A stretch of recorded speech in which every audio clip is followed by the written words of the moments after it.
Thank you for tuning in. As a curator, what I'm most interested in doing is highlighting art, stories, conversations that can help to bring about social change. This is what drew the Skirball to Ai Weiwei, his uncompromising commitment to human rights.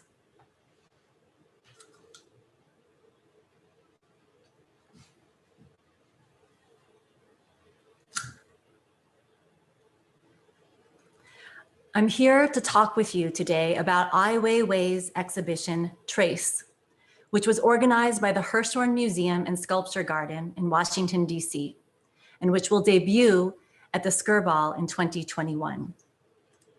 Trace is a monumental installation constructed from Legos that features 176 portraits of political activists and prisoners of conscience from around the world. Activists such as Dr. Martin Luther King and Nelson Mandela.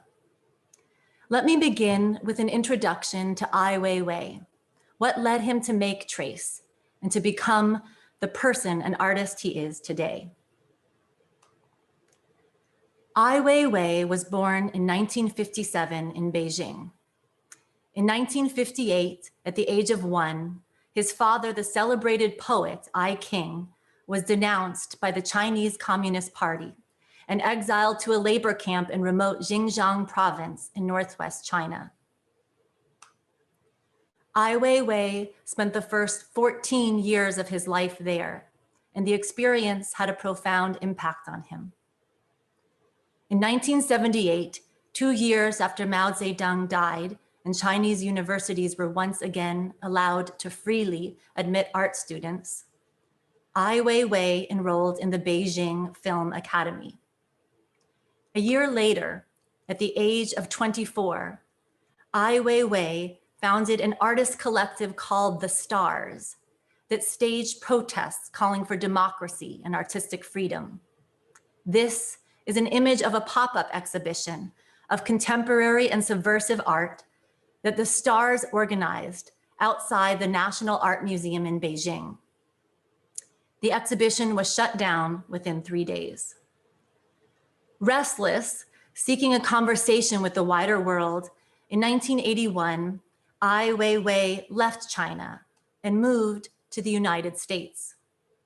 This is a photograph of Ai Weiwei outside Tompkins Square Park in New York's East Village, where he lived until 1993, immersing himself in New York City's thriving arts community.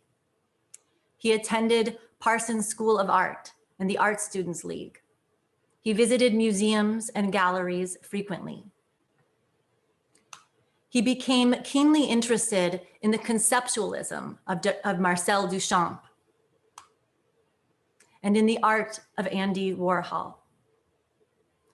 Both artists would have a profound impact on Ai Weiwei's development as an artist. In New York, Ai Weiwei frequently hosted visiting filmmaker friends from China and visited Beat Generation poets such as Allen Ginsberg, who had met with his father, Ai King, on a trip to China in 1984. Ai Weiwei had just one exhibition in New York at the Ethan Cohen Gallery called Old Shoes, Safe Sex, in which he exhibited this work, Safe Sex, a sculpture that commented on the AIDS pandemic then ravaging the city. In 1993, upon hearing that his father was ill, Ai Weiwei returned to China. It was a post-1989 China, a China living in the shadow of the Tiananmen Square incident. Ai Weiwei resumed his artistic practice, more determined than ever before to shed a critical light on society. This is a photograph from his Study in Perspective series, in which Ai Weiwei raises a defiant middle finger in front of various political and cultural seats of power, such as the Eiffel Tower, the Reichstag, the White House, and Tiananmen Square, which you see here. Ai Weiwei had lived through the Cultural Revolution, which purged all cultural roots from Chinese life. It was a traumatizing process that denied the knowledge, identity, and expression of ancestral traditions that had long shaped China. This is Ai Weiwei's now famous performance, dropping a Han Dynasty urn from 1995, which speaks irreverently to China's repressed ancestral traditions. This is Ai Weiwei's map of China, a sculpture made of wood pieces that were once part of temples erected in the Qing dynasty and destroyed to make way for new developments. This is Still Life, an installation comprised of nearly 4,000 Neolithic Chinese stone tools, including prehistoric chisels and axe heads. The accumulation of materials that you see here can be understood as a metaphor for Ai Weiwei's interest in the collective in society and its relationship to the individual. This is Ai Weiwei's sunflower seeds installed at the Tate's Turbine Hall. For this exhibit, he filled the enormous hall with 100 million porcelain seeds, each individually hand-painted by 1,600 different Chinese artisans. Participants were encouraged to walk or even roll in the seeds in order to experience the idea of mass consumption on Chinese industry. This is Stools, an accumulation of historic sitting stools that Ai Weiwei collected, drawn to their artisanal craftsmanship. Each stool is made entirely out of wood, no metal joints, and constructed by hand. In the 1990s, Ai Weiwei began a series of ambitious architecture projects. This is the 2008 Olympic Stadium in Beijing, designed by Swiss architects Herzog and de Meuron, for which Ai Weiwei served as design consultant. He would later denounce the stadium and the Beijing Games as the, quote, false smile of an authoritarian regime. In 2005, Ai Weiwei started a blog, and it became an important outlet for him to comment on social and political events. This is a photograph of the devastation left behind by the 2008 Sichuan earthquake in China, which killed 70,000 people. Many of the dead included young children who were crushed inside cheaply constructed schools that had collapsed. When the Chinese government tried to cover up the story, Ai Weiwei traveled to Sichuan. He and his crew compiled the names of over 5,000 children who perished and posted them on his blog. This resulted in Chinese authorities showing up in Ai Weiwei's hotel room and severely beating him in order to prevent him from testifying in court for a fellow activist who had published an inquiry into the students' deaths. A month after this beating, while Ai Weiwei was installing his retrospective at the Haus der Kunst in Munich, an exhibition in which he installed 5,000 children's backpacks on the facade of the museum, he suffered a cerebral hemorrhage as a result of his beating and underwent emergency brain surgery. From this point on, Ai Weiwei's relationship with the Chinese state escalated. He was soon placed under house arrest. And then in January of 2011, his Shanghai studio was demolished without warning. This is Ai Weiwei standing in the rubble of his studio. In April of 2011, Ai Weiwei was arrested by Chinese authorities and held incommunicado in prison for 3 months. Upon release, Ai Weiwei was prohibited from traveling abroad or engaging in public speech and was subject to continued government surveillance. That surveillance lasted for 4 years. During this time, Ai Weiwei began placing a bouquet of flowers in the basket of the bicycle outside his Beijing studio. He vowed to continue this act daily until his passport was returned and his right to travel restored. Ai Weiwei continued to prolifically create new works and to exhibit widely outside of China during these years. This is Ai Weiwei's Sacred, a work composed of 6 large dioramas, which visitors can peer into, depicting scenes from his 81-day incarceration. Sacred was presented at a parallel event in the 55th Venice Biennale. Ai Weiwei's passport was returned to him in July of 2015, when he was finally able to reunite with his son and partner, who were then living in Germany. Ai Weiwei has been based in Europe since then, mostly in Berlin, though he recently relocated. In Europe, he has begun speaking out on the massive refugee crisis sweeping the continent and the globe. He set up a film crew and studio on the Greek island of Lesbos, where he witnessed firsthand incoming boats and met with refugees fleeing locations ravaged by climate change, famine, and wars which the United States has helped fund. In locations such as Syria, Afghanistan, and Iraq. Here you see him photographing the refugee camps. Here you see Ai Weiwei posting a photograph on social media. This is Berlin's concert house, where Ai Weiwei was invited in 2016 to install over 14,000 fluorescent orange life jackets, which, as you see here, he attached to the exterior columns. Ai Weiwei collected these jackets from the shores of Lesbos, where hundreds arrive every day after completing the treacherous sea journey from Turkey. Today's refugees, there are more than 70 million worldwide, represent the largest human migration since World War II. A refugee himself, Ai Weiwei has said that he feels like a man without a home. In 2017, Ai Weiwei released a documentary film on the global refugee crisis called Human Flow, which follows the fate of migrants from 23 countries. Since Human Flow, Ai Weiwei has created a number of new films, including Vivos, The Rest, Coronation, and Cockroach, that shine a light on human rights abuses across the globe.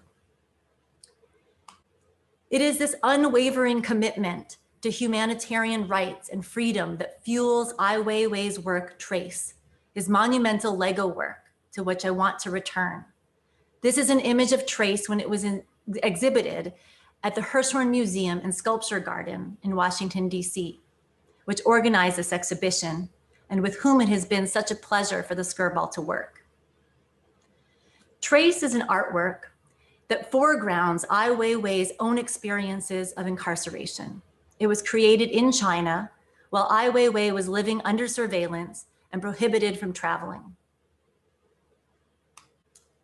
Here you can see members of Ai Weiwei's studio in Beijing assembling the 176 portraits. Altogether, they used more than 1.2 million Lego bricks. Ai Weiwei first conceived of Trace for his 2015 exhibition At Large, Ai Weiwei on Alcatraz, which was presented by the Foresight Foundation in San Francisco. Here you can see the manner in which Trace originally occupied the former site of the Alcatraz Federal Penitentiary, which functioned as a prison from 1934 to 1963. The location created a powerful link to Ai Weiwei's own history of incarceration and also to his activism. Alcatraz was an important site of protest for Native American rights in the late 1960s and 70s. The Skirball will be opening Trace in the winter of 2021, as soon as we are safely able to do so. For the Skirball, what drew us to this work, in particular of Ai Weiwei's, were the stories that make up Trace. The stories of Dr. Martin Luther King and Nelson Mandela. and activists whose names are likely less familiar to the public, such as John Kiriakou, a former CIA officer and counterterrorism official who publicly discussed the United States' use of the suffocation technique known as waterboarding. In 2013, John Kiriakou was sentenced to 30 months in prison, followed by 3 years of probation and house arrest. This is Tran Vu Binh from Vietnam, a musician and co-founder of the Patriotic Youth League. Tran posted songs on YouTube that expressed concerns about the Vietnamese government's lack of social justice. In 2012, he was sentenced to 6 years in prison and 2 years of house arrest. At the Skirball, we are busy working to install 83 of the 176 Lego portraits that make up Trace. To accompany the display of Trace at the Skirball, Ai Weiwei has created a wallpaper installation scaled especially for our large Getty gallery. This is an image of the wallpaper design. It's entitled "The Plain Version of an Animal That Looks Like a Llama but is really an alpaca." At first glance, the pattern looks merely decorative, but a closer inspection reveals surveillance cameras, handcuffs, and Twitter bird logos, which allude to Ai Weiwei's tweets challenging authority. Another dimension of Trace we are working on at the Skirball is called Yours Truly, a series of postcards that Ai Weiwei designed so that visitors could write to the imprisoned activists featured in Trace. Each postcard featured in Yours Truly shows either the bird or the state flower of the dissident's home country. The Skirball is working with Ai Weiwei and Amnesty International to produce a series of 4 of these beautiful postcards so that you as Skirball members can send messages of solidarity and support to currently incarcerated political prisoners. The pandemic has, of course, impacted our presentation of Trace. For instance, Trace is meant to be accompanied by digital kiosks with touchscreens where visitors can click through and read about the many political activists featured. In an attempt to avoid touchscreens, the Skirball has created the museum's first ever audio guide, which will be accessible on phones and laptops so that visitors to the museum can safely read through the powerful biographies. Now, it's important that Ai Weiwei chose to tell these powerful stories that make up Trace of people fighting for human rights with Legos. Inspired by his young son's interest in Legos, Ai Weiwei was drawn to their playful, accessible nature. Legos are mass-produced, something that allows Ai Weiwei to once again tap into a conversation about the dichotomies between the individual and the collective. Interestingly, after Trace was shown, Lego as a corporation refused to supply Ai Weiwei with more bricks for his art on the basis that they could not support, quote, political purposes. Their refusal prompted the social media hashtag campaign, Legos for Weiwei. And so Lego backpedaled, stating that, quote, the blocks can now be shipped without restriction to anyone who orders them.